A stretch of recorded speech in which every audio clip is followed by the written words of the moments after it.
미중 무역 분쟁과 신흥국 경제 불안 속에서도 우리 수출은 여전히 호조세를 이어가고 있습니다. 올해 6천억 달러 수출이라는 사상 최초의 실적 달성도 무난할 거라는 전망이 나오고 있는데요. 앞으로 국제통상 환경은 어떻게 변할지 경제부 박원기 기자와 함께 이야기 나눠보겠습니다. 어서 오십시오. 네. 먼저 지난달 수출 실적부터 살펴볼까요? 네, 산업통상자원부가 지난달 수출 실적을 집계했더니 총 505억 달러였습니다. 지난 5월부터 9월까지 5달 연속 500억 달러 이상 수출 행진이 이어진 건데요. 네. 부동의 수출 1위 품목은 역시 반도체였습니다. 수출액이 124억 달러로 한 달 만에 사상 최대 기록을 갈아치웠습니다. 자동차 수출액이 30억 달러에 조금 못 미쳤으니까 자동차의 4배가 넘는 셈인데요. 1월부터 9월까지 누적 수출액도 4,500억 달러로 사상 최대치를 기록하고 있는데요. 이제 올해도 석 달 정도가 남았죠. 지금 추세대로라면 사상 첫 6천억 달러 수출도 가능해 보입니다. 네. 금년 타겟이 6천억 불을 도달할 수 있을 것 같고 나머지 이제 11, 12월 3개월이 남았는데 그 3개월도 500억 불 수출 초과할 거라고 생각이 듭니다. 5달 연속 500억 달러 수출은 이어졌지만 지난해 같은 달보다는 분명히 액수가 크게 줄었습니다. 이건 어떻게 봐야 될까요? 네, 다른 경제 지표도 마찬가지지만 수출도 전년도 같은 기간과 비교해서 늘었냐, 줄었냐를 중요하게 생각을 하는데요. 네. 올해 9월 수출액은 지난해 9월 수출액보다 8.2% 감소한 게 맞습니다. 이유는 조업일 수 있는데요. 올해 9월은 추석 연휴 때문에 지난해 9월보다 조업일 수가 나흘이 적었습니다. 게다가 지난해 9월은 사상 최대 실적을 기록한 달이어서 상대적으로 격차가 컸기 때문에 8% 이상 차이가 났는데요. 그래도 일평균 수출 금액이 25억 9천만 달러로 사상 최대를 기록했기 때문에 500억 달러를 넘길 수가 있었습니다. 수출이 느는 건 당연히 반가운데 반도체에 너무 편중된 거 아니냐 이런 생각 드는데요. 네, 맞습니다. 다른 수출 품목들도 반도체처럼 잘 되면 좋은데 그렇지 못한 게 현실입니다. 지난 5월 반도체도 100억 달러 이상 수출 행진이 5월부터 시작이 됐는데요. 전체 수출에서 반도체가 차지하는 비중이 점점 증가하면서 지난달엔 4분의 1에 육박할 정도로 편중이 더욱 심해졌습니다.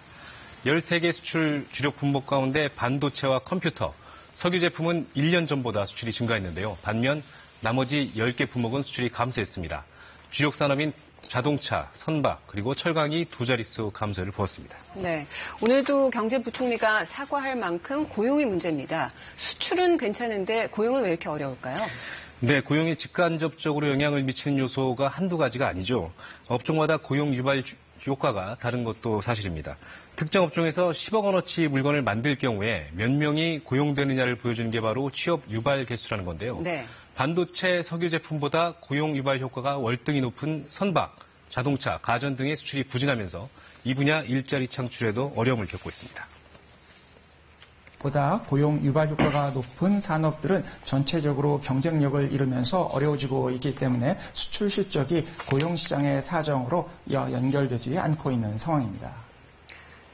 수출과 관련해서 빼놓을 수 없는 게 바로 자동차인데요. 이 문재인 대통령과 트럼프 대통령이 개정된 한미 FTA에 서명을 했습니다. 미국의 이 수입차 고율 관세 부과 움직임, 이제 한시름 좀 놔도 될까요? 결론부터 말씀드리자면 아직 안심할 단계는 아닙니다.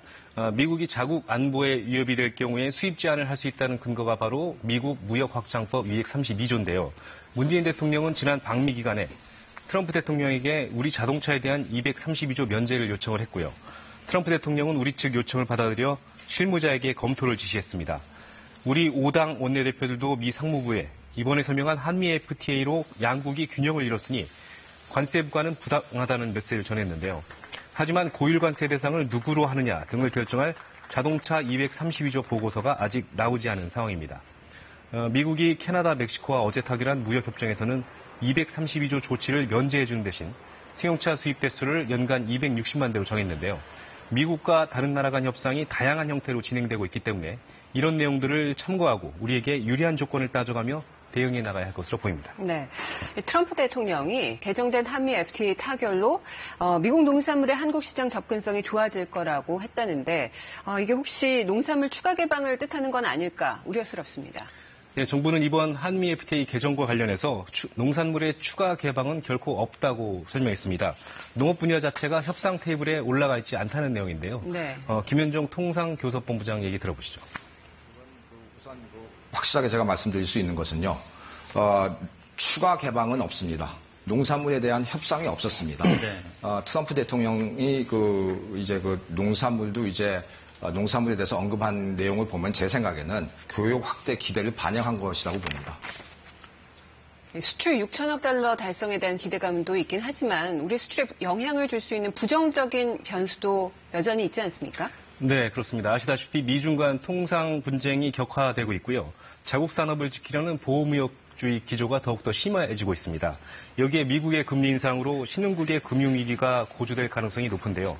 이처럼 세계 경제가 어려워지면 우리 수출도 영향을 안 받을 수가 없겠죠. 네. 당장 일본의 엔화 약세도 우리로선 발등에 떨어진 불입니다. 일본 상품이 저렴해지면서 우리 수출품은 상대적으로 가격 경쟁력이 떨어지고 있어 적극적인 대비가 필요한 상황입니다. 네, 오늘 소식 잘 들었습니다.